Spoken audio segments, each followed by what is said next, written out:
ছিল আসলে চতুর্দিক থেকে তাদের ভাষায় গণভবন অভিমুখে। সেই শঙ্কা বা সেই সময়ে সময় স্বল্পতার কারণেই তিনি আর কোন ধরনের বক্তব্য রেকর্ড করতে পারেননি, এমন খবরটি ছাপা হয়েছিল এনডিটিভির খবরে। এবং সামরিক হেলিকপ্টারে তিনি দেশ ছেড়েছেন। হেলিকপ্টারে করেই বাংলাদেশের সীমানা তিনি পাড়ি দিয়েছেন এবং গণভবন ছাড়ার সময় আনন্দবাজারের খবর অনুযায়ী তাকে কপ্টারে করে নিয়ে যাওয়া হয়েছে নিরাপদ আশ্রয়ের উদ্দেশ্যে, এবং সেটি ঠিক কোথায় সেটি ভারতীয় গণমাধ্যমগুলো, বেশ কয়েকটি গণমাধ্যম বলছে ভারতেই সেটি, যদিও আনন্দবাজার বলছে বাংলাদেশ বায়ুসেনার কপ্টারটি উড়িয়ে নিয়ে গেছেন এয়ার কমান্ডার আব্বাস, তিনি 101 স্কোয়াড্রনের সদস্য, এবং দিল্লিতে যেতে পারেন হাসিনা, সেই প্রসঙ্গটি আনন্দবাজারই ছাপিয়েছে। সেখান থেকে যেতে পারেন লন্ডনে, অর্থাৎ সর্বশেষ গন্তব্য হতে পারে লন্ডন, বাংলাদেশের সর্বশেষ প্রধানমন্ত্রী শেখ হাসিনার। এবং বাংলাদেশে সেনার অধীনে অন্তর্বর্তী সরকার গঠিত হচ্ছে, একটি সূত্রের দাবি তার আগে বাংলাদেশ সেনাবাহিনীর তরফে প্রধানমন্ত্রী শেখ হাসিনাকে সময় বেঁধে দেওয়া হয় ইস্তফা দেওয়ার জন্য। ৪৫ মিনিট সময় তাকে দেওয়া হয়েছিল বলে একটি সূত্রের দাবি। এগুলো আনন্দবাজারের খবর, আমি আসলে আপনাদের পড়ে শোনাচ্ছি। আনন্দবাজার যে খবরগুলো লিখেছে সেখানটায় এই তথ্যগুলো রয়েছে। সেনাবাহিনীর তরফে প্রধানমন্ত্রী হাসিনাকে সময় বেঁধে দেওয়া হয় ইস্তফা দেওয়ার জন্য, ৪৫ মিনিট সময় তাকে দেওয়া হয়েছিল বলে সূত্রের দাবি। পুরো বিষয়টি হচ্ছে সেনাবাহিনী এবং দিল্লির সঙ্গে আলোচনা সাপেক্ষে তারপরেই হাসিনা ইস্তফা দিয়েছেন। দেশের আগে হাসিনা জাতির উদ্দেশ্যে বিদায়ী ভাষণ রেকর্ড করতে চেয়েছেন, কিন্তু তিনি সেই সুযোগও পাননি।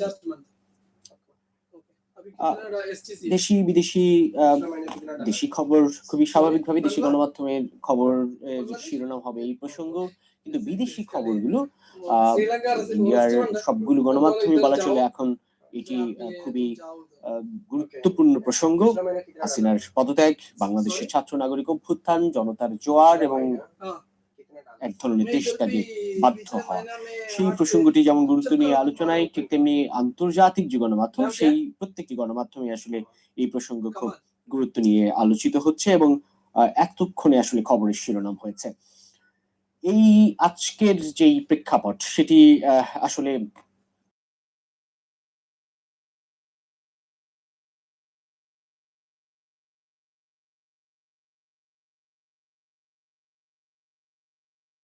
বিব্রতকর, অস্বস্তিকর, অপ্রত্যাশিত, কিন্তু এর ঘটনার যে পরিক্রমা সেই জায়গাটায় যেভাবে ঘটেছে মাত্র ১ মাসের ব্যবধানে বলা চলে সেই প্রসঙ্গটি এসেছে, অর্থাৎ ১ জুলাই থেকে যে বৈষম্য বিরোধী ছাত্র আন্দোলনের যৌক্তিক কোটা সংস্কারের যেই দাবি, সেই দাবির পরিপ্রেক্ষিতে যে দাবি আসলে ২০১৮ সালে পূরণ হয়েছিল, এক প্রকার পূরণ, যদিও শিক্ষার্থীদের তখনকার আন্দোলনের সঙ্গে একেবারে সম্পূর্ণ একমত হয়ে পূরণ হয়েছিল ব্যাপারটা এরকমই নয়, তখনও শিক্ষার্থীরা কোটা সংস্কার চেয়েছিলেন, কিন্তু সেই জায়গাটায় নির্বাহী আদেশে কোটা সংস্কার না করে সম্পূর্ণ কোটা প্রথাই বাতিল করা হয়। পরবর্তীতে চলতি বছর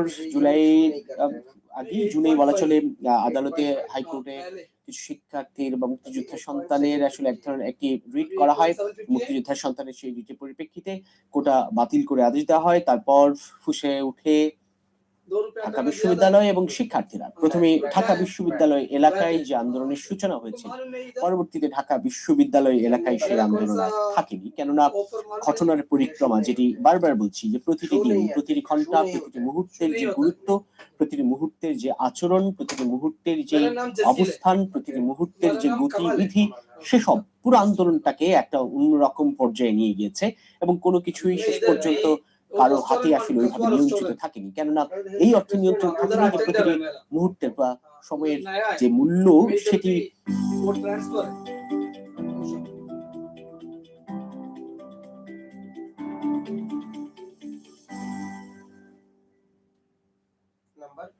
नंबर 134 अभी देखो तारीख देखो, एक मिनट सॉरी, अभी तारीख देखो 16 तारीख है, बाकी कितना ज्यादा है? 1 महीना, 1 महीना, 1 महीना ज्यादा है, 1 महीना नेट, 1 महीना डेट, 1 महीना डेट, अच्छा है, ओके। तो देखो मैं एक मिनट बेटा, वो मैं 6 महीना मेरा डेट थोड़ा ज्यादा मनता, वैलिडिटी मनता, ऐसा बात किया, ऐसा बात करा क्या बोला, 1 साल का नहीं चाहिए, 6 मंथ का चाहिए, 6 मंथ का चाहिए वैलिडिटी। कितना पैसा? 6 मंथ का भी आएगा आपको 4.5, 6 मंथ का 4.5 ओके, 6 मंथ का 4.5